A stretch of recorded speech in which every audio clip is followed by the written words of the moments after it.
Hey, Dr. Felson's All right, good. Hopefully we can. Yeah, so I've got some sound out there. And I guess, okay, looks like I got sound. We're good to go. Now, in order to use the Microsoft Office suite, what you'll need to do is on that login, you click that VMware, and then you put in the user equals the name of the station, like whatever the number is on your computer, and then leave the password blank, and then go ahead and then follow through, and they'll take you to the OBU server, and then you can get it'll change your window to green. It might even say preparing your window, and when you're ready to go, at the bottom left hand corner, you'll see a thing that says a start menu, and that's where you can click the all programs. Okay. So again, to log in there to the VMware, to get to the Office, you'll need the station name is the username. The username equals the station name, like the computer you're on. There's no password, and then you'll get a little brown OBU thing. You click on it, and then it will load a green screen with Oklahoma Baptist University on it. It might even say preparing your screen, and then in the left-hand corner, you'll see the start program. And then you click there, and that will let you open up programs and work with them. Okay? While we're doing that, I'm going to go through some logistics just of kind of what's going on, keep us on track. We'll go about an hour and a half, maybe 2 hours at the very most tonight. I have some material I want to cover with you. And let's start with that. Of course, always, if you want just a quick overview of what's going on, what's due, etc., you can always come over here. And we had the few texts that we had a quiz today from chapters 2 through 4. The few text is the great big text. That's the one, show me the numbers. And then case number 3, which we'd already done, you should have uploaded it. And then we've worked on case 4 and case 5. Case 4 was the account was dealing with the accounting ratios, and then case 5 was the city of Clintwood, and we worked through that where we done a little bit of trend analysis. Just to refresh our memories, I'm going to pop over here, and I'm going to start with I think I've got a case 5 or XLS 5. Well, 3 is the, okay, there's the 5.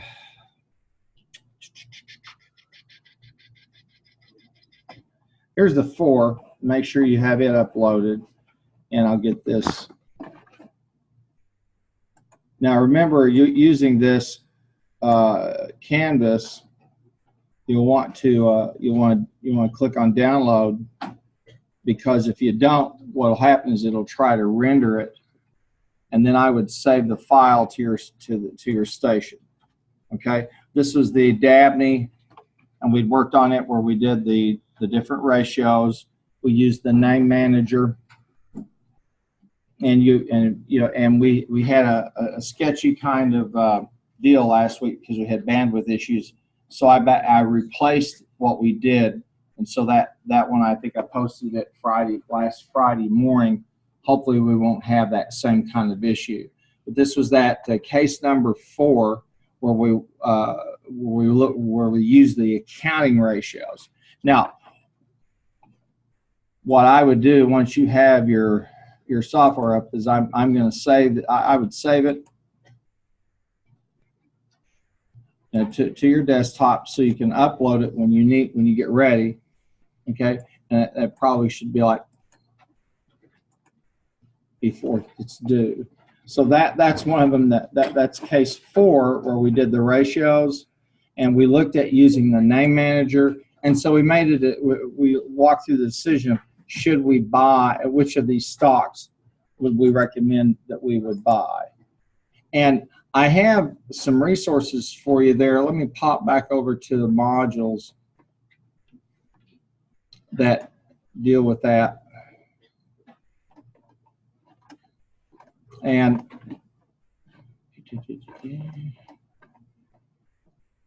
I think it's in here. If it's not, it's in the files. But I had a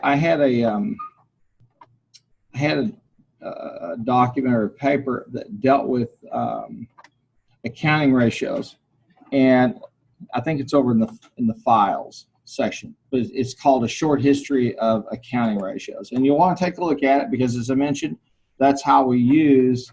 That's how we figure out how to utilize and compare the data that we get on companies, so we can compare apples to apples and oranges to oranges.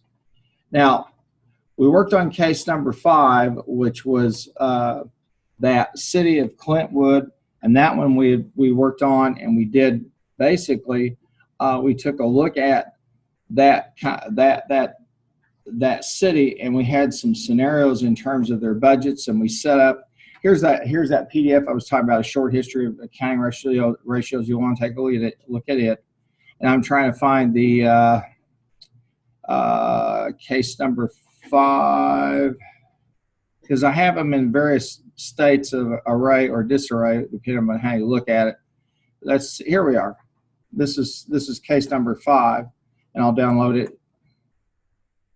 Case 5 is the city of Clintwood, and what we're doing as we go along is we're kind of building a couple of things. First of all, we're learning how to put a spreadsheet together, and secondly, we're learning some things about cell referencing, defining cells, and using them. Now, what I've done right here is I had frozen, and you've probably done this before, and you can go over to YouTube. A lot of these little things like this, like how to freeze a cell so you can roll it, and other things. There's a little, click on the view, and I think it's the where's that little window thing at? And you can look at, you can choose. Here's the way to freeze the panes, and then there's a little watch window is what I think the thing is called. But what we did right here is we had made some assumptions about state aid, and you say, okay, where did that come from? Well, it came from case 5, okay, that was over there, the town of Clintwood, on page 54 in that Solve It textbook, which is this one, okay? And the whole idea was to get us used to working with assumption areas and creating those, okay? And then to learn a little bit about cell referencing, okay? We did a little bit of formatting here, not too much, and they had asked us to come up with a budget that made some sense in terms of either being budget neutral, that is not going over, or having surplus cash. So that file, you could open up, it's called XLS Case 5, use this one, has those features in it. And what we did is we assumed the state aid. We were given some assumptions in the case. These cases in here are like just big word problems is what they really amount to. And they had given us some original assumptions, and then we worked through and we changed them. For example, on the employee salary and benefits, they had assumed that they would grow by 13% a year. But what we did is we said, okay, we're going to hold the line on that and keep that at a 9% increment rather than 13. And I think that we had talked about a tax. They had talked about a tax levy of 4%, and we went ahead and said, okay, we're going to cut expenses, but we're also going to add some revenue, and that would be that tax levy where we added a 2% on it because it was originally 1 plus 0.04, and then we just simply we did a little bit of work here with the data, and we did some we went in here, we did a little bit of formatting so it was clear how the thing was organized. So we just direct the reader or the end user right down to where we are, and then we use some conditional formatting, okay. And if you're ever interested in what rules have been applied, click on Manage Rules. And what it says here, if the cell value is greater than 0, then it's a green, okay, green shade with green font.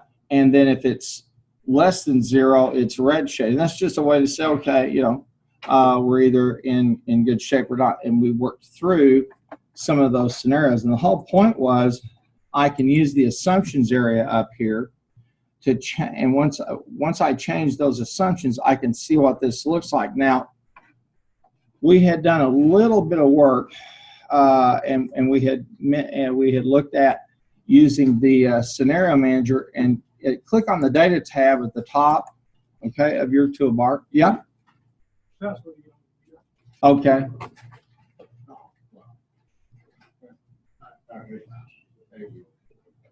To get on the computer, the user's the station name and then blank, okay? And then you'll click on the little brown OBU thing, and it will turn your screen green, and it'll start to say preparing your window. Mine just said maximum temps reached, and it just kicked me out. Okay. What you might need to do, you may, if you've done that, you may need to just go ahead and reboot it back up.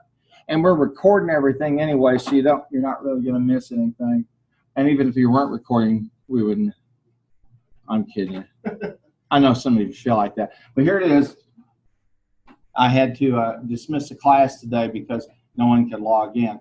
But it was set up such that you could steal people's passwords and lock them out of the computer, but you could be on a computer. Someone had great fun over the weekend. Anyway, so username is the station name and then no password. And then you click, you get the little brown OBU thing, and that'll connect it, and it'll turn your screen. It might say preparing your screen. And then when you're ready to go, in the bottom left corner, you'll see the start. Okay? And then you'll click on that. You'll click on all programs, and that's where you'll find the programs. Okay? So far, so good. So this is just kind of a review of what we did last week when we worked with this. Here's the point. We want to use a spreadsheet to really do a couple of things. One of them is to help us, figure out some answer or analyze some data. But the most important use of it is our ability to use it to do forecasts to say what will things look like if we do X, Y, or Z, which is why the what if analysis section is so important. Now the goal seek, okay, is the baby version of all of this, and the goal seek is one where I say, okay, I want to set a cell to a certain value by changing another cell, and so that lets us work through this. And I'll just show you a real quick little example. Let's just say this is sales, and I'm just kind of giving you an example, and the and costs. Okay, are 30,000, and I misspelled costs. And then we've got, and the cost, we're going to put that, we'll put parentheses around it so we know that we're subtracting it. Okay, and here's the net. This is just a very simplistic, okay? And so we'll just take this and we'll come down. And I'm going to just click back over on home. I'll do the auto sum, okay? And let me go ahead and make these a little bit bigger so you can see them a little bit easier. There we go. And, well, we're there for a minute. Okay, now the sales are 50, we have 50,000 in sales, we have the cost of 30,000, we have a net of 20. So I'm going to come over here, I'm going to click on the data tab, and I'm going to start with the what if analysis. And I'm going to do the goal seek, all right? And I'm going to set the cell net, okay? And let's say that my goal is to have a net net revenue of 40,000. Okay, I think I did that right. And by changing this cell, sales, all right? And by changing the sales, I'll make sure I got it. And so what do I need to do? And I'll click that and see, let's see what we get. Oh, I messed this up here for just a minute.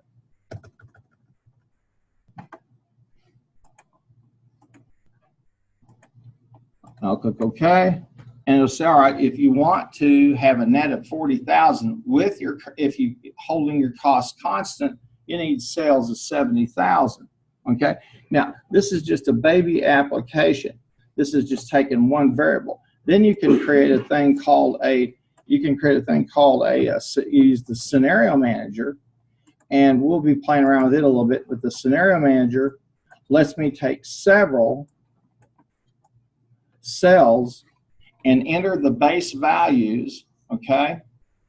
Then create a scenario, as many as I think there's like 10 or 12 you can create that will let me save that scenario, show what results I get if I use it. And then the ultimate of all of these, and this is the one that we do in management science, is we use the optimizer, and this is the solver. And I'll click it for just a minute. Solver is basically, it uses what we call optimality, where we say, okay, I have a target, some kind of target. I want something maximized, minimized, or a value, and I'm going to change some cells. These will represent some variables. Maybe it's labor costs, maybe it's materials costs, who knows. And then I'll put in a set of constraints. Okay, like the labor cost per hour is $6, and the number of hours of labor is $1. And then if I know the relationship of the data, for example, if they are if they're linear, for example, like when interest rates go up, sales tend to go down.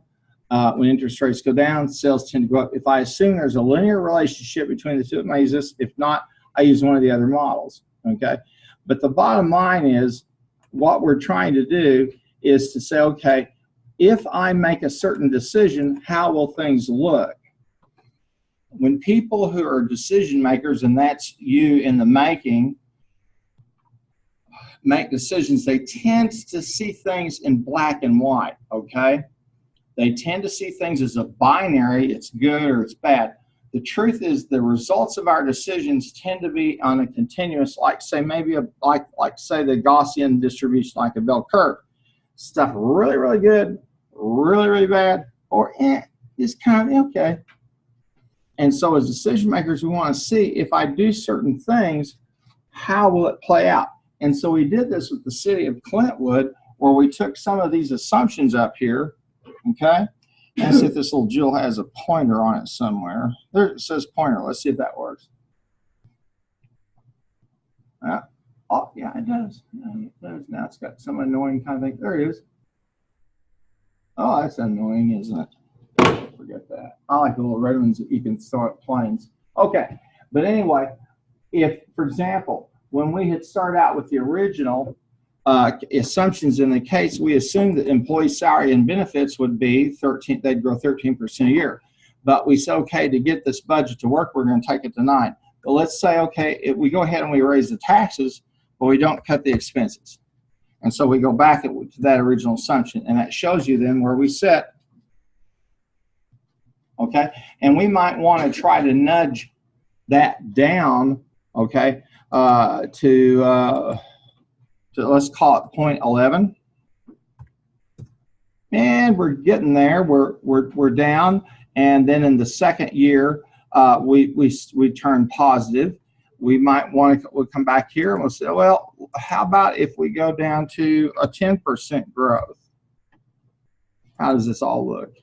And we're getting there. And what if we do a 10.5%?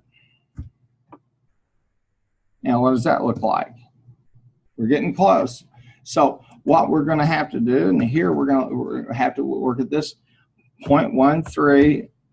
That's what it's going to take, okay, to get us down to that level where we want to be. And that was the employee salary benefits would be 1 plus 0.13.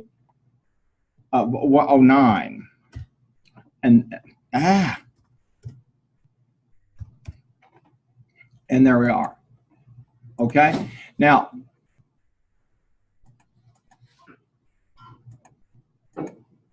if you want, you can always back these all out. You got the little hooking device to back them out.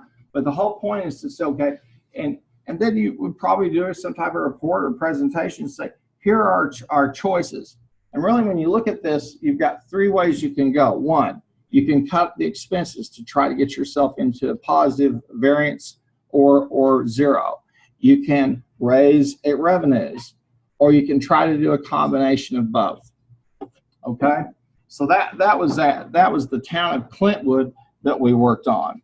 So we've looked at accounting ratios, what they tell us about a company.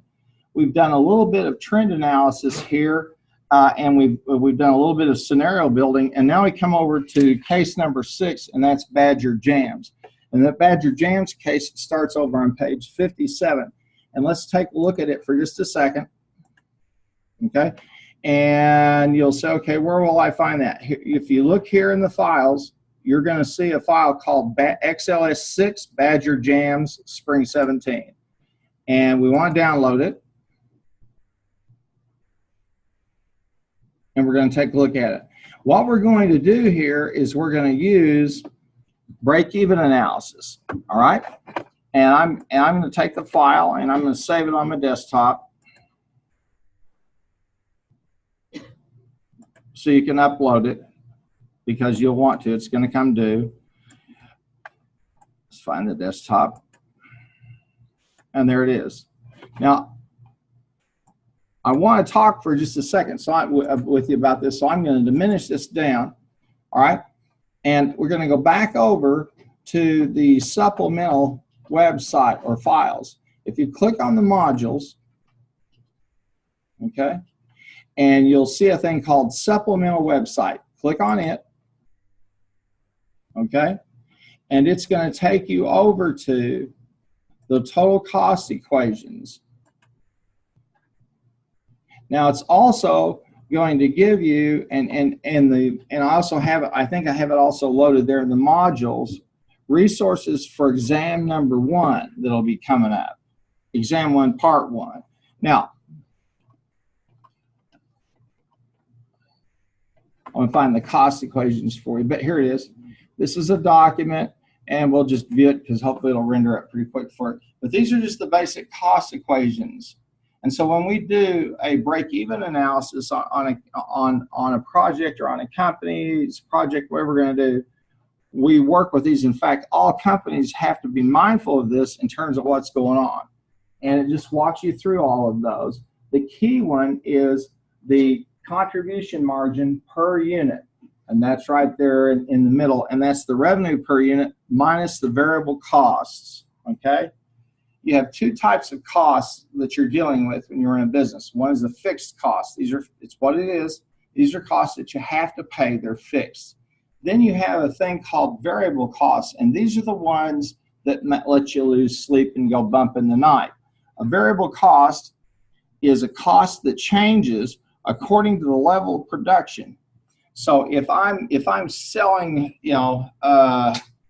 oil, for example, then a variable cost for me is transportation. Because if I'm selling more oil, I got to spend more money to get it transported, to get it refined, etc.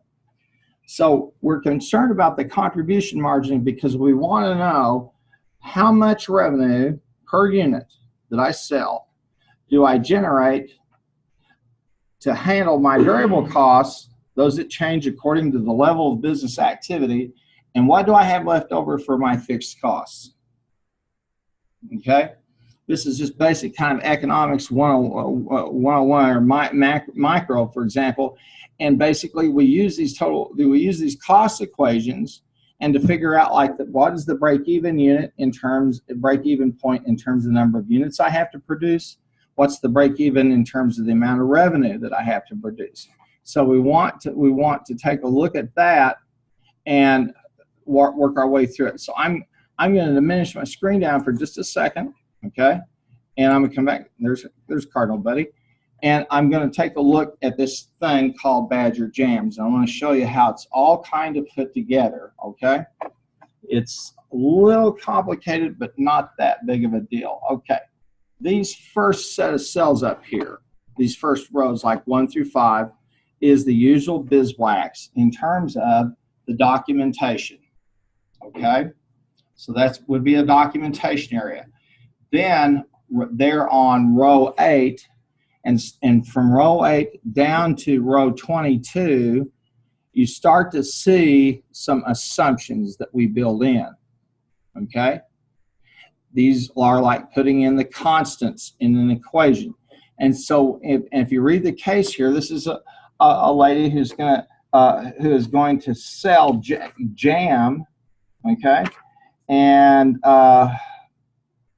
what this and the first page of 57 talks about, they want to start up, they want to sell jam, and it gives you some information about this company, and then performing a break-even analysis on it. And in 58, they start at the top of 58, they start to give you some numbers to plug in. Remember, these are like word problems, okay? And then as you go in the middle paragraph of 58, again, they give you some more data. And then at the bottom of page 58, they begin to walk you through some tasks that they want you to perform, okay?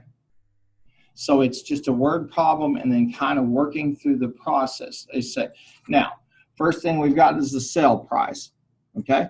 That $39.95, that's what they say in the case that she wants to charge per case, okay? So she's going to sell a case of jam for $39.95.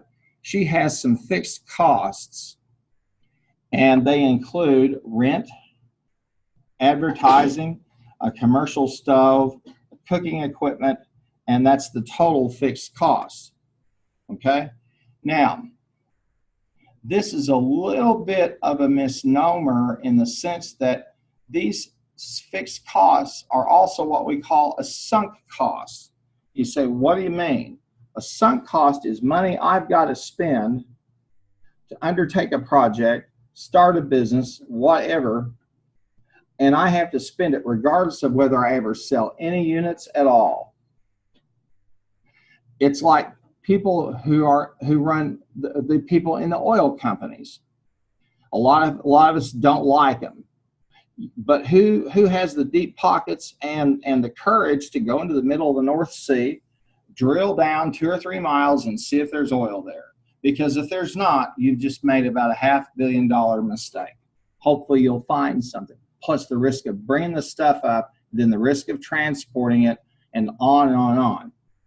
So this case shows us not only about the break-even analysis, but it kind of gets us to thinking about, okay, what do people have at stake when they start a business? Okay? Because it takes an investment. So this individual, this entrepreneur said, okay, I've got to come up with $25,700 of fixed costs. All right? This is before I sell 1 case of jelly, 1 case of jam. I haven't sold a bit. Okay? Now there's another thing here that we point out that brings us into more kind of an economic model, and that is the entrepreneur savings. What she has said is she's going to live on her savings for the whole year. So she's got $64,000 to pay for her insurance and to live on. So she's taking her savings plus the 25 grand to start her company. So if you go to work for somebody, especially if you go to work for a small family-owned business, okay, you give them everything you've got, because I'll tell you what, they're laying it on the line. Okay. It's one thing to be a big company and have 10, 20, 100,000 shareholders and say, bye-bye, it's been nice knowing you, okay, because it's kind of hard to get you around. But when a small business, say maybe in a town, employs 100 people or 50 or 75 people, and they go, it is an impact. That's why I say a career in business takes more courage than any other kind of career, because there's so many things we don't control, so many things that can happen. But a lot of good stuff can happen. So she's already invested $90,000 before she sold 1 single crate of jam. So I hope you'll consider that when you go to work out there for somebody who's started a business who's providing you an opportunity, because it's what they're doing. They're not providing you a job. And if you say, I'd like to be an entrepreneur, I've had a lot of people come to me and say that. Here's what I tell them. Probably the best bet for you is to go over and talk to some of these large companies that do franchising. Go talk to McDonald's and say, what do you want for me to be a franchisee? And they're going to shock you. They're going to tell you, we probably want you to study with us for 2 or 3 years. We're going to need a few $1 million. We're going to have to check your credit. And at any time, if we don't like your looks, you're out the door. because they don't want their brand diminished in any way, shape, form, or fashion. You may be one of those people who says, I've got a great idea and I can do it. Fine. But this case kind of helps us put this into perspective so that we understand when we're running a business and when we do something like a break-even analysis, this is just not an academic exercise. This is something that can have real results. This may be every dime that this person has and could canoodle out of their mom and dad and their buddies and their friends and grandma and grandpa and Aunt Sally. And if it all goes bad, every Christmas you get to sit down with those people you took money from and let them look you in the eye and say, you took my life savings. Okay? I cannot emphasize it enough to you. I would not be true to what we say we are here if I didn't say to you that your first goal as a business person is not to do people any harm. That's your first goal. And that's why the Lord told us, He commanded us to be as wise as serpents, harmless as doves. Okay, so we've got the entrepreneur savings included in. We've got the total fixed costs, okay, and we can highlight that. And then we get this thing called the contribution margin. Now you'll notice we got something kind of interesting going on, and that is because we use the name manager.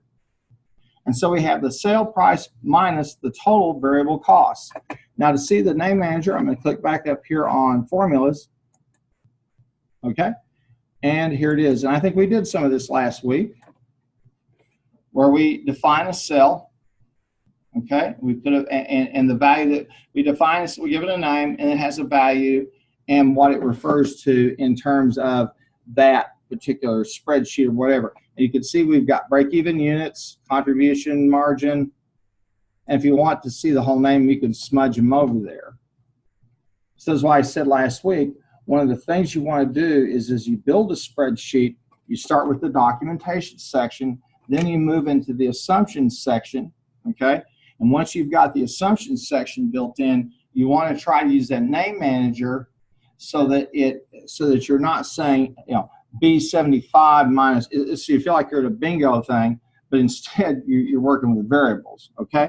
So I'm going to close this off, but we can see the contribution margin. So what this means is that we sell this, we're going to sell each carton of jam for 39 bucks, okay? And the total variable costs, are they over there? Yes, we have them, okay? And here they are. Preparation and packaging, okay? We got to package the stuff. Then we got to pay for shipping it per case. And then that's our total variable cost. So we sell the jam for 39 bucks. It costs us $17.55 in terms of our variable costs. And that gives us a contribution margin of $22.40. There are no salaries and wages in here. The entrepreneur is living off his or her savings. Now, we have the break-even units.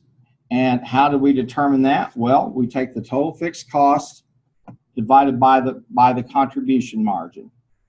And that's the number of units we have to sell to break even. One of three things are going to happen when you start a business. You're going to lose money, you're going to make money, or you're kind of just tread water. And how much you lose or how much you make, there are a whole lot of factors that go into that. Okay? And the tough thing, there are two very difficult days for people who are entrepreneurs. And I know this because I lived with two of them, is getting into a business and getting out. And usually it's kind of like owning a boat, except in reverse. If you've ever owned a boat, the happiest day in your life is when you buy the boat, then the even happier day is the day you get rid of the thing, after you paid the docks and fees and gas and all that stuff. Anyway, we've got the break-even units, so we know how many units we've got to sell. Then we need to know, well, what's our break-even revenue? How much money do we need to make? Okay, well, that's pretty simple. I take the break-even units times the sale price, and that tells me what I've got to have to break even. Now, over here to the right, you'll see I've constructed a chart, okay? And it's a little complicated, but not that big of a deal. So I've got it there, okay, and I've got it published. And so we'll take it, we'll kind of take it apart and see how it's put together so you can see. And all it is just simply a graphic. It's just a depiction graphically of what we've got in the table. You say, well, okay, well, let's talk about this table because this is the input and computational area down here. And we start over here with the units sold, okay? Then we have another variable, revenue. Then we have fixed cost. Then we have variable cost. Then we have the total cost, and then we have profit or loss. And then we have an economic profit or loss. Let's talk about that for a minute. Now, this is when I went ahead, opened up, and nobody came to my Badger Jams party. I opened the place up, and I made all this jam, and nobody bought any. Not good. Because I've lost 90 grand. You say, does this happen? It can happen all the time. But we're going to work this through in some increments. And one of them is we're going to say, okay, well, what if I sold about half of what I think I will? How does this look? Now, entrepreneurs, real ones, go through this stuff in their brain. Normal people like you and me have to work through this stuff and go to school to learn it. Okay? And because if you have the gift, you have the gift. If you don't, you don't. That's all there's to it. And their minds work like this. They say, okay, what's it going to take to make this go, and etc. You and I have to kind of learn to train our minds to think like this, to say, what are the possible outcomes? And as usual, here are the possible outcomes. Okay? I can sell half of what I think I'm going to sell. I can sell just about what I think I will. I can sell a little bit more, 1.5 break even. And then I can say, wow, I did twice what I thought I would do. And how does it look? Well, we can just run through the table, and it shows me. If I sell 574 of them, that's about half of what I think I'll sell. I'm going to have 22,000 bucks in revenue. I have $25,000 of fixed costs. I've got $10,000 of variable costs. I have total costs of 35 grand. I made 22. I'm 13 in the hole, and I'm down 76 grand. Okay? So if you say to yourself, this sounds really serious, this thing of being in business and running a business. This is not a lark. It certainly is. Here's the thing. I pray you never are in a situation or because you've made some stupid mistakes, somebody gets killed or somebody loses their job or a community loses a business. I pray. That happens all the time. It's easy to fail. It's hard to succeed. That's why 90% of all the new businesses in the United States fail. This is not for people who don't have courage and not for people who are willing to work hard and who have some training or some brain power. So, I know there are different people in different professions on this campus who you would think they are the great people who do everything. You are the people who make the difference. It's kind of hard to talk to somebody about Jesus if they're hungry. Try it. Or if they live in a community where the unemployment's 80%, they're not too willing to listen. Okay? They don't like sermons without some loaves and fishes thrown in at the end of the deal. So you say, well, I love God and I want to do something great. Then great. Run a good business. Treat people right. And you will have done great things. Our Lord liked business people. Okay? That's the people he recruited. He didn't go out and find people in the synagogues. And he didn't go out and find people who were medical people. He said, these fishermen, they'll work. Because he knew they understood about risk-taking. They understood about hard work. Okay? So what you do is a very noble thing. Unfortunately, many of my contemporaries and then some of the younger generations forgot about the fact that we create a business for one reason: to make people's lives better. That's the only reason. If you create it for any other reason, get out. Go do something else, because you're going to wind up hurting somebody or hurting yourself or creating some problems. It's not about making money. I remember I asked my dad one time, he was pretty wealthy. I said, what's it like? He said, well, I can only wear one suit of clothes. I can only live in one house at a time. I'm going to drive one car. I can only eat one meal at a time. So he said, after a certain point, this is just like keeping score. And so I said, well, okay, well, why do you do what you do? He said, well, people need to eat. He was in the restaurant business. He was in the grocery business. I said, why? He said, people need to eat. That was his mission statement. People need to eat. Not bad. It makes a lot of sense. My mom, I probably told you about her. She sold Avon. Okay. And I said to her once, why do you do this? And she said, when people feel like they look nice, they feel better about themselves. Now, it was my mom. Just an old Iowa farm girl. She didn't go to business school or any of that stuff, but she understood that. Now, the advantage for you is you understand that idea of what a business ought to be and do, plus you have some skills you can bring to bear on that. So we've got to look at this set of alternative outcomes. Not good, not good. Oh, well, he broke even. Oh, yeah, this is good. Whoa. Fantastic. Okay. One of the reasons we'll emphasize so many things like this is because at the end of the day, you got to execute. You can sell all the stuff you want to on Amazon, but if you don't have their type of logistics system to get stuff to people, it doesn't do you any good. You can have the fanciest restaurant and the nicest music and chairs and all that, and if the food isn't served properly or it doesn't taste good,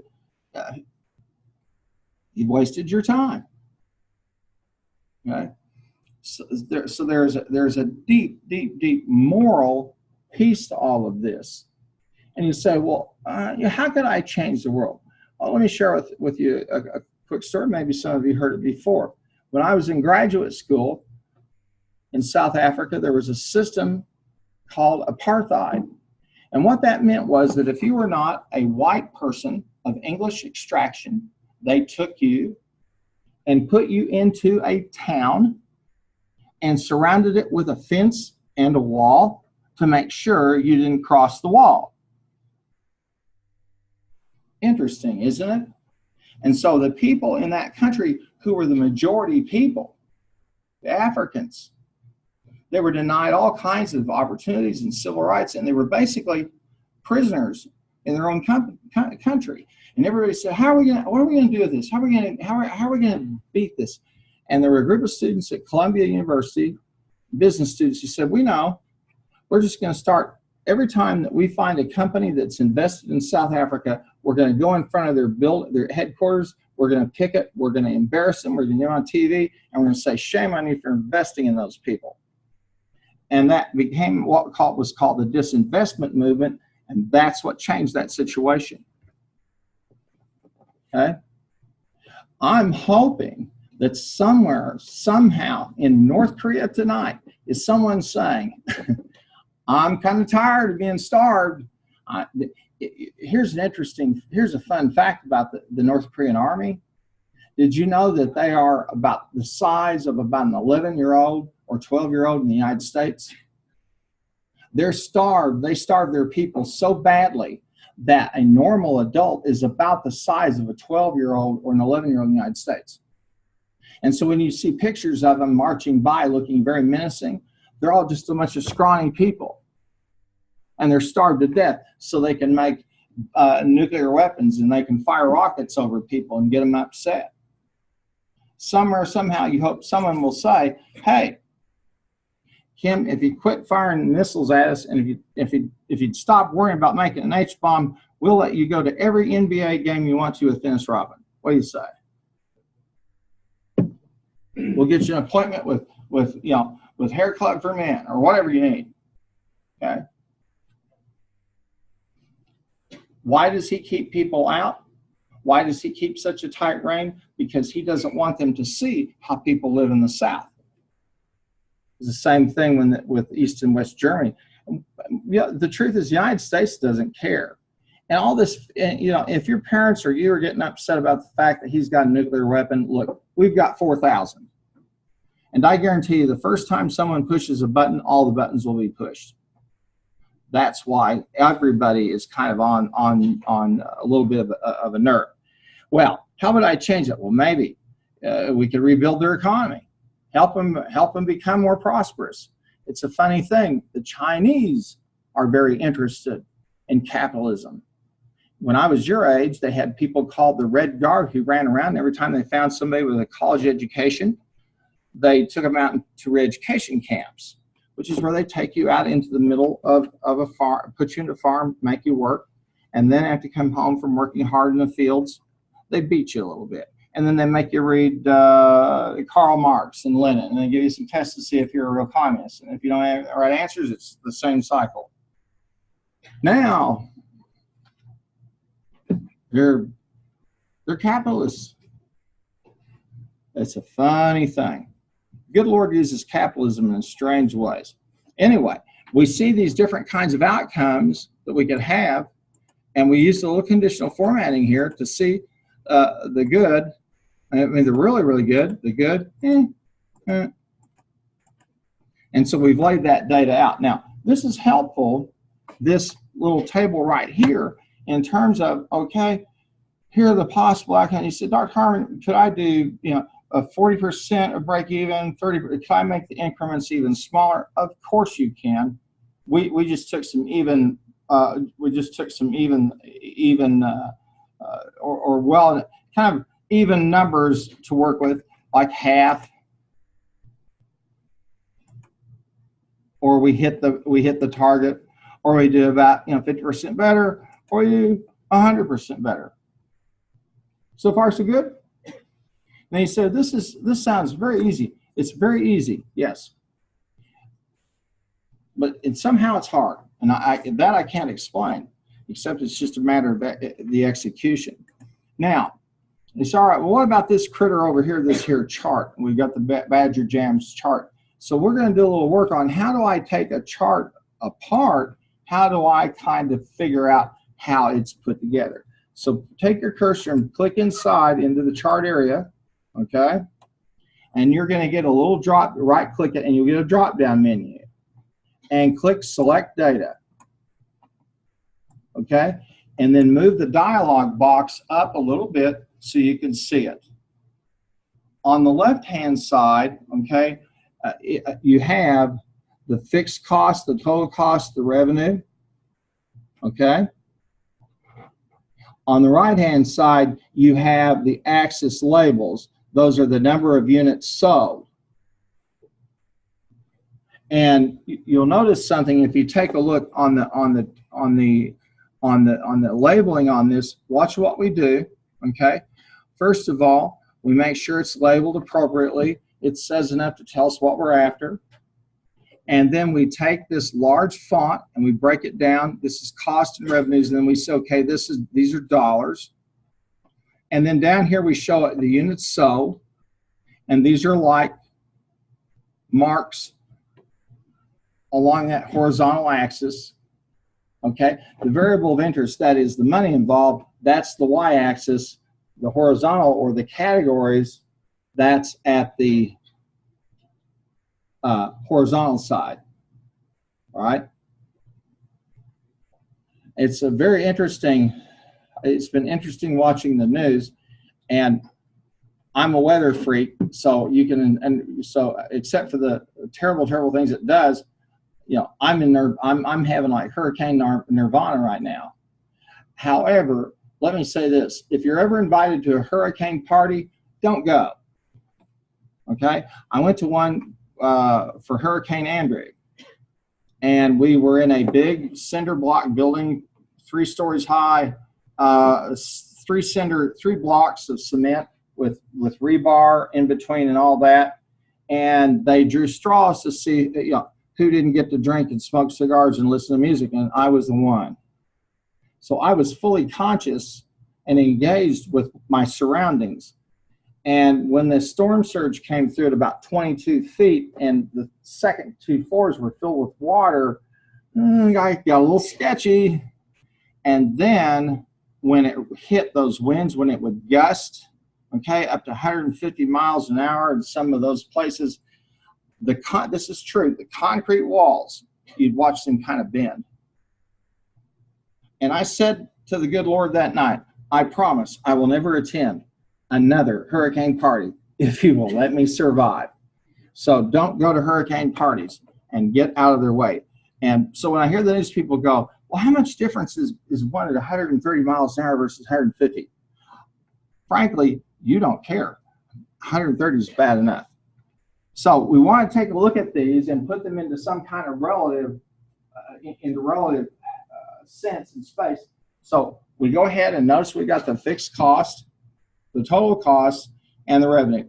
If I want to, okay, I've got this, and remember, I set up the data sources, and when I want to add, I can just simply add in a legend series, okay, and then I just add in what I'll click on that, and we'll click this and click edit, and you'll see what we're talking about.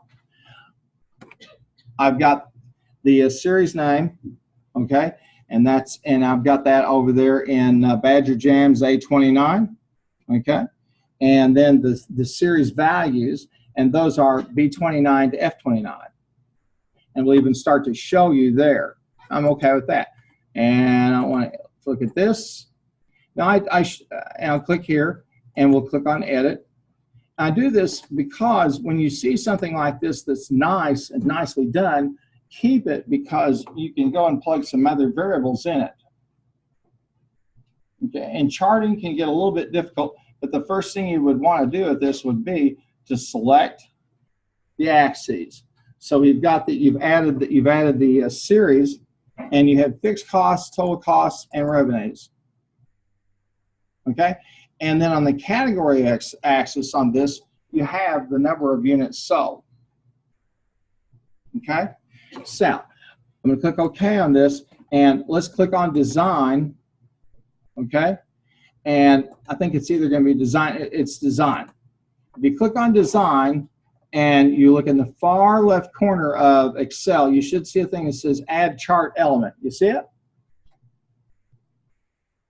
Click design, and in the toolbar and the forward, you see add chart element. Got that? Click on that. This will let you add axis, a title for the chart, titles for the axes. Okay? You say, well, why would I go through the trouble of making this chart if I already have it in the table? Well, it shows me in a lot more dramatic fashion what's going on. And I can look at that, I can say, okay, where's the break-even point? What's about right here? Here are the fixed costs, they stay the same. Here's the break-even point. Here I'm making money, here I'm losing money.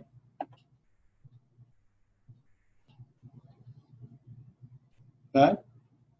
Now, just in the interest of fun, let's say, for example, that our protagonist, instead of doing that, instead of charging $39.95, says, her friend says, oh no, I think you can get $51.26. So let's just try $51.26 and let's see what happens.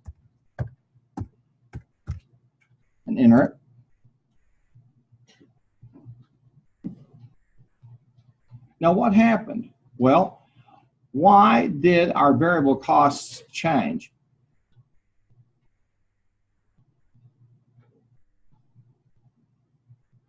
Variable costs are the costs that change with the level of business activity. So the more that we make, the more preparation and packaging we have to do, the more shipping.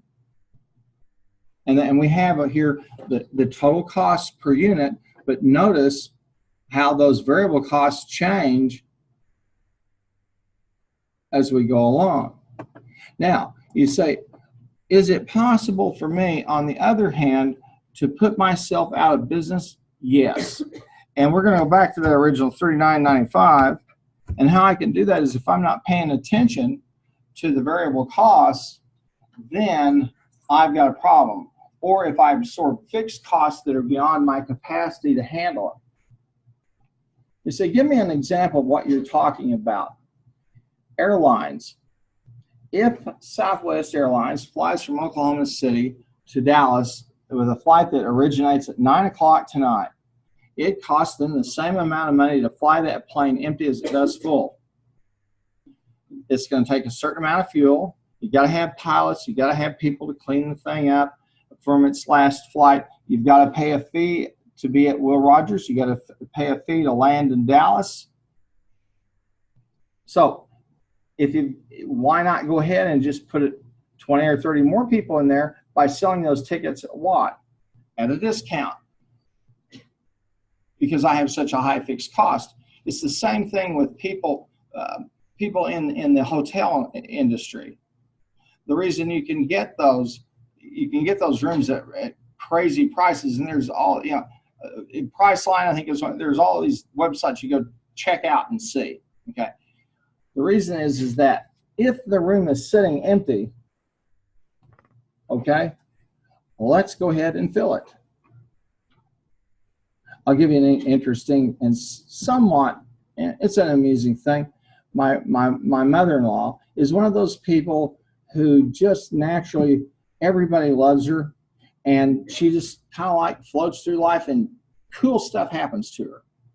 So we're on a vacation, and we're up in the, and so we come back, we went to Jackson Hole, and we come back down, we're going to Dallas, and we're going to go down to the Rockies, and we pull into the hotel there, and the people come out, blah, blah, they greet us, and they come up to my mother-in-law and they say, did you know that you are our guest of the month?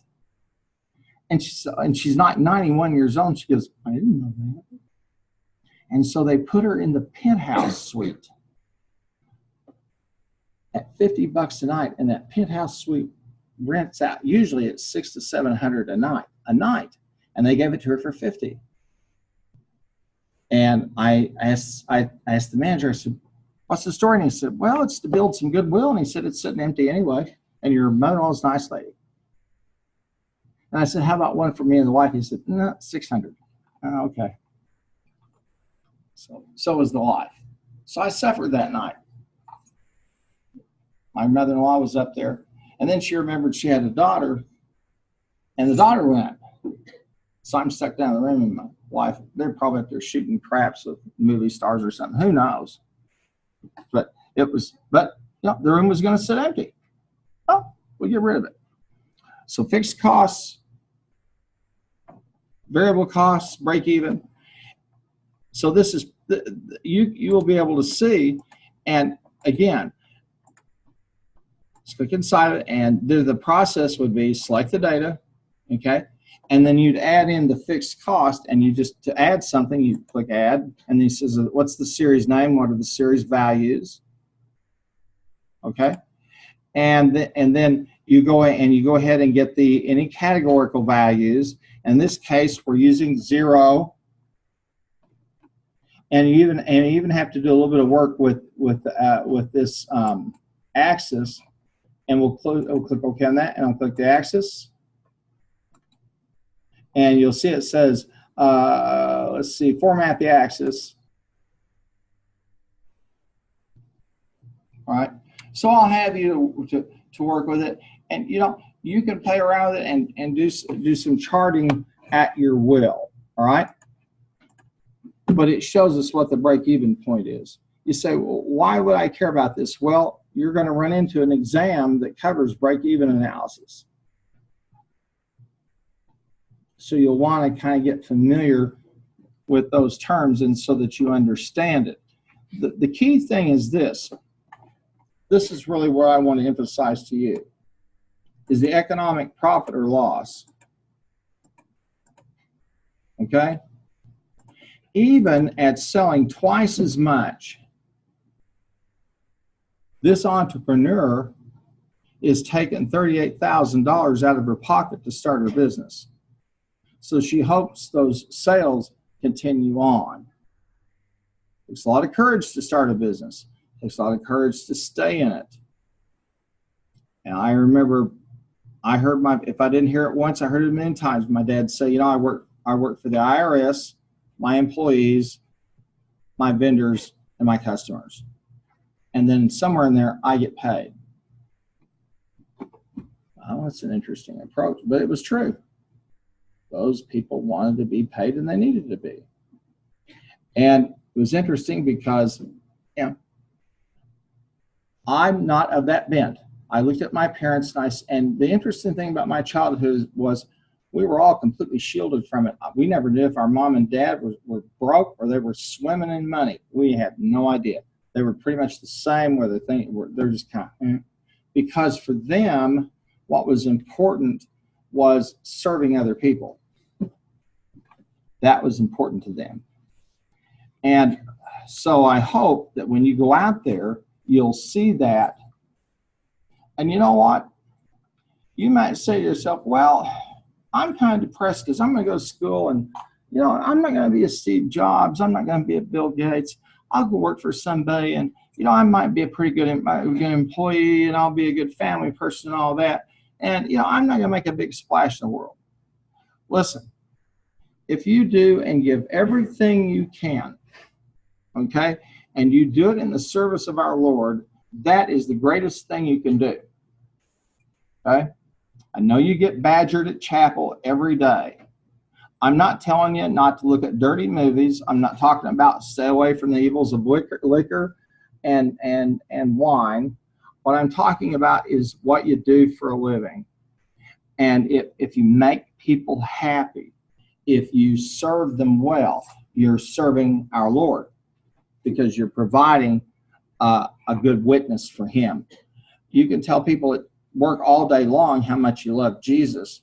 They'll find out real quick when their kid gets sick, and you will either help take their work for the weekend and get it done, or you'll turn your back like everybody else. Those are where you'll find out those things.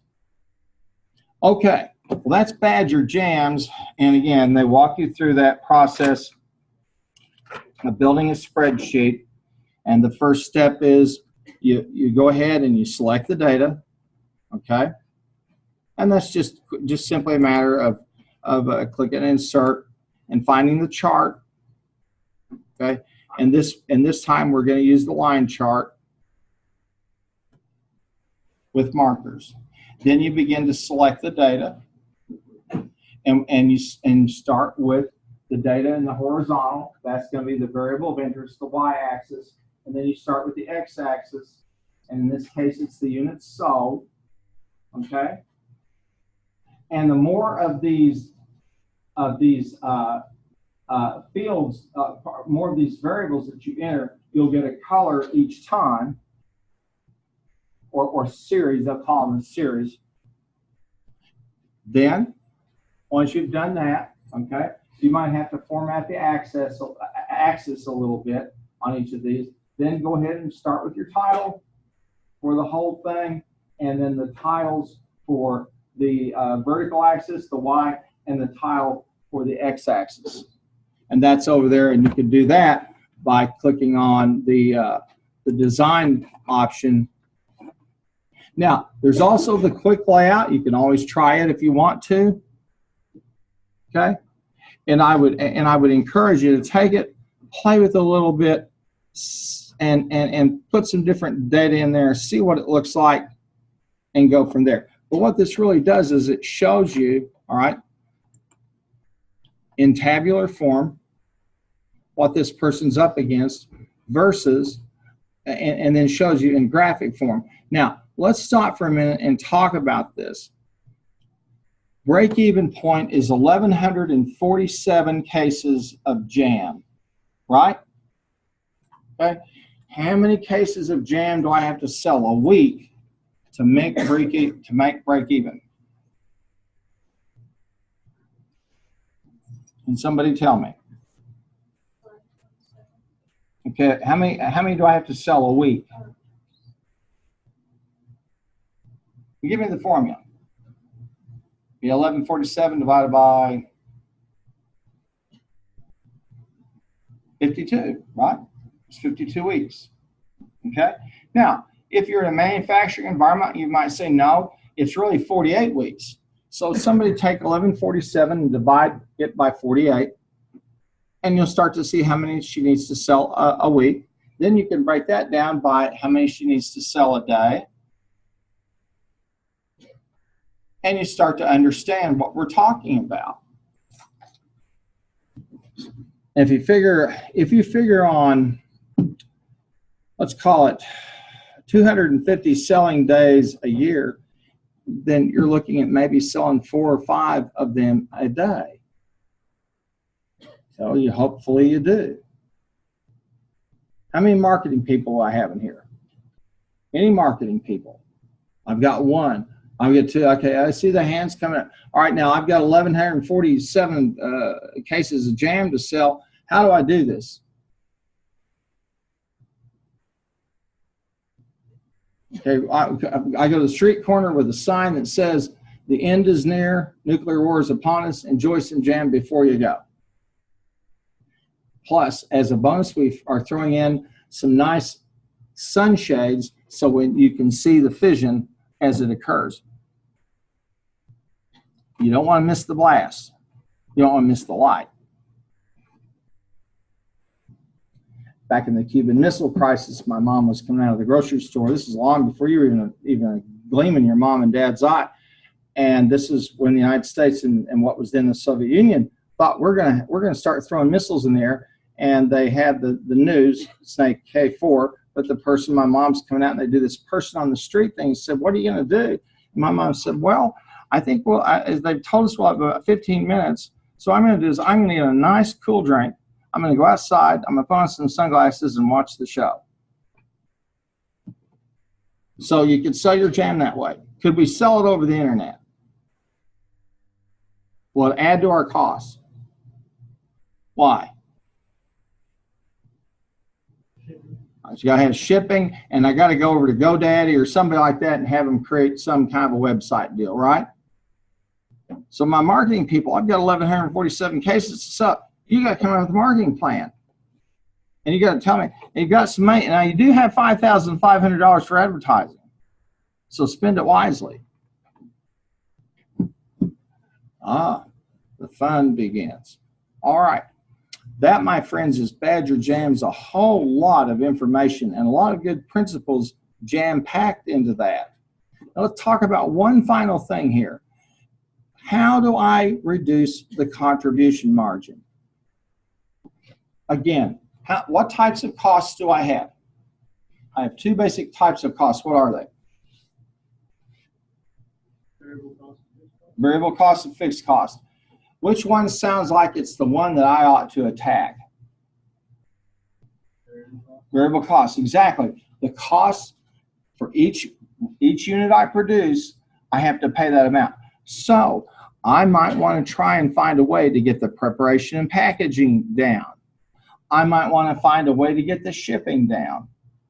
In fact, we're going to go through a case here where we're going to look at the cost of ordering versus the cost of holding inventory, and we're going to see that total cost equation make its ugly entrance into our lives again. Okay, so we would want to work with, we would want to try with the variable costs. So let's say, for example, instead of 1560, that I can get those variable costs down to 1490. What does it all look like then?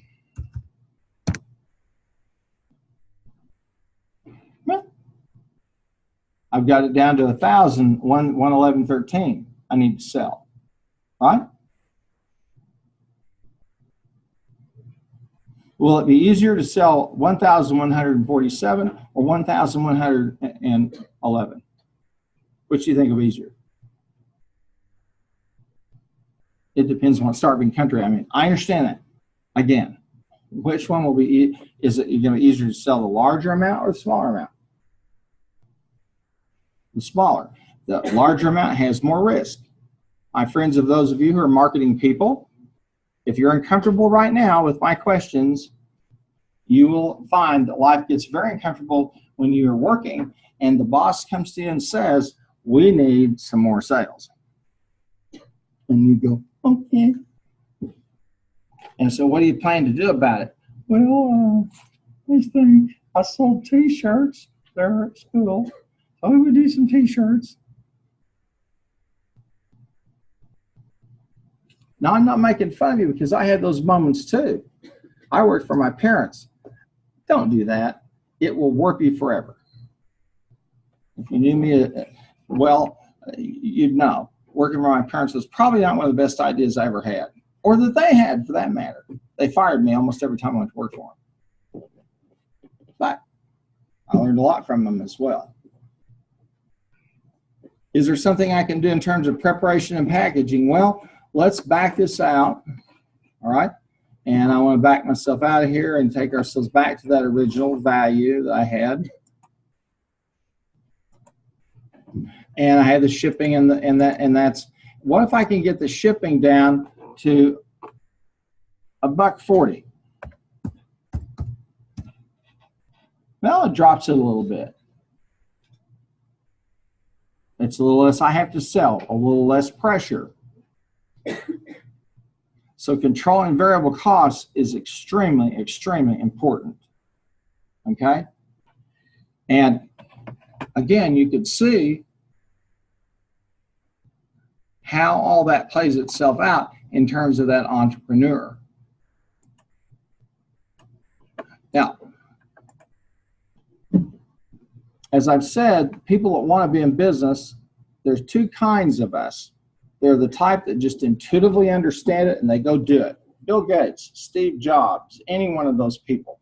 Then there are the rest of us who are human beings who have to go to school and learn some of this stuff, okay? Steve Jobs, first phase of his career, he has Apple. He designs products. He's a design guy. And then the people on Wall Street, they go public, and the people on Wall Street say it's time for us to have adult supervision. So they bring in a guy who runs him off. And then he goes and changes the movie industry, starts Pixar, and changes how we do movies. And then Apple's tanking, and the people at Apple say, we think we made a mistake. Will you come back? Okay? And so he says, yes. But when he comes back, he's not the same person he was, because this time when he comes back, he's probably one of the world's authorities on logistics and supply chain and manufacturing, because he's understood that what killed him were all of those costs to manufacture his products. And so he begins to shape their supply chain, to work with their operations, their production. And as he left this planet, Apple had turned around. Probably the largest and most efficient manufacturing facility in the world is probably Foxconn there in China, where they make phones. Okay? There's some things to be said about how they do business and some things that aren't so kosher, but he trained himself because he saw that and he understood it. He was a goal-driven person. Can anybody tell me what his goal was the last few weeks of his life? Stay alive? Yeah. But knowing that he wasn't going to, anybody know? I want to go read his biography. He had a goal every day, and he did it till the day he died. When he was so sick he couldn't go back to work, there was a park about a block away from his house, and his goal every day was to walk to that park one way or the other. He had a goal. Do you have a goal? Are you going to be sold out enough to whoever you work for that you'll be that fanatical about it? Because listen, your friends over in Asia, your friends in Europe, your friends in South America, look over the internet, watch our movies, look at our TV shows, and say, you know, those Americans look pretty good. I'd like some of that action for myself. Trade is a competitive business, and so you better bring your A game. If you don't, you'll lose out. And My wife's generation was the first, her Q was the first set of American children who were less wealthy than their parents. So there's some stuff we need to do. My generation, we thought we had all the answers and we really messed things up. You'll get your chance. It's coming. Okay, so there's a lot of wisdom packed into this case, Badger Jams. And again, that's chapter 6, and it's case 6, and they walk you through and they walk you through developing charts, and we've built this. So now we have a way to look, and we can explore the data here. We can see, all right, if I sell X amount, and how will I end up, and so forth. But the real story here and the real takeaway is not just the stuff I'm doing, the charting and putting the data together and understanding these concepts. It's understanding that when you start a business, you're putting something on the line. How many of you take an accounting? Can somebody tell me what is the accounting equation? Assets equals liabilities plus owner's equity. Assets equal liabilities plus owner's equity. It does not say assets equal manager stock bonus plus. The accounting equation has a moral quality to it. What it says is that the assets of a business are what people have put into it, not what they've taken out. Okay? That is an important thing for you to see, that putting in, not what I get out of it. And unfortunately, the reason that our profession is about as popular as mafia hitmen is that we've gone astray. We have forgotten. You have a business to make people's lives better. You say, well, Dr. Harmon, do you think I'll be running a big company someday? I hope so. Every time I'm in a class, I say, I hope I'm talking to one of OVU's first billionaires. You're out there. I know you are. Okay? And I know that when I die, you'll leave some of that money here. It's an interesting thing, isn't it? Bill Gates, and who else was it? It was Bill Gates and I can't remember, but they had and Warren Buffett, who had the CEO's pledge, the billionaire's pledge. You ever heard about that? 14 billionaires, and they're getting people more and more to sign on. These are 14 billionaires who said they will leave half of their fortune to charity. These are people, I don't know their spiritual condition, but probably most of them don't know the Lord, but they intuitively understand money is a tool. And so I hope when you go to work out there and it's 7:30 in the morning or whatever, or you memorize a bunch of stuff for an exam, that you understand if you're in a place and a time where the Lord has put you, and this is your way to shine. This is your way to be a great witness. A great witness would be to serve somebody a wonderful meal, or get their package there on time, or not mess up their reservation, or any one of a number of things. So you are people who are right out there on the forefront of getting things done. And I wish you the best, because it's the most competitive, challenging environment you could ever be in. Now, I'll take some time for a moment and we'll talk about case number 7. But this case, Badger Jams, okay, you should have it downloaded. And I want to stop and see, and let me see who I've got on here. Matthew, how are you doing? Are you? Let me unmute everybody. Matthew, you've got a microphone. Matthew, Matthew, say hi. Okay. Grant, are you there? Yeah, Grant's probably sipping martinis again. Frankie, you there? Who knows? Well, they claim they're here, but we know better. All right, I better put them on mute. Now, you said, I could have skipped this tonight and been out there. Yeah, you could have. I could have been broadcasting from my studios at home. They're not really studios. I like to pretend they are. We all have to have something that keeps us going. All right. Now, you'll want to upload this. This is case number 6. Okay. And I'm going to say this is Badger Jams, and you'll upload it where Badger Jams is due. And let's look at this again. And we'll go over here to the syllabus that has all the stuff lined out. And I also told you about sources that you can find. They're over there as far as for exam 1 that'll be coming up on the 21st. And so you say, we're working ahead quite a bit.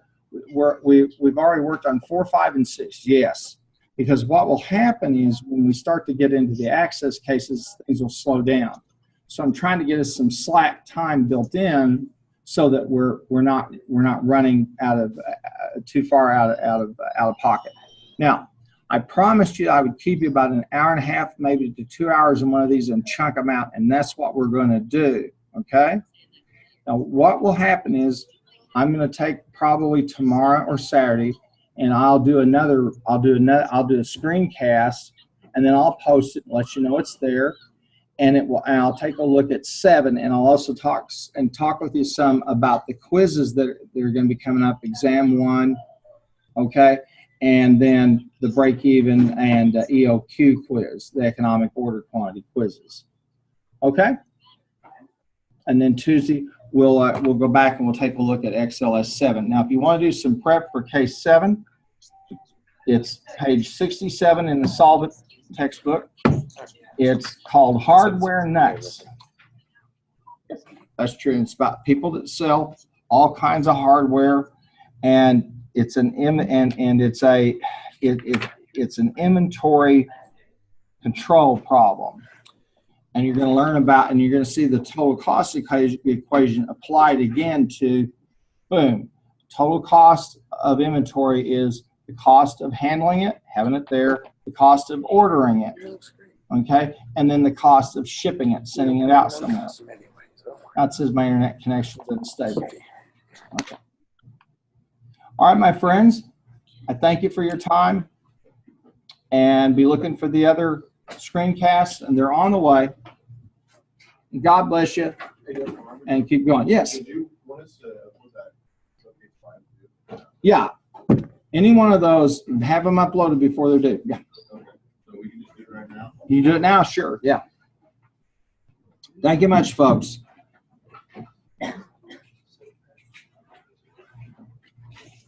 And I'll stop the share.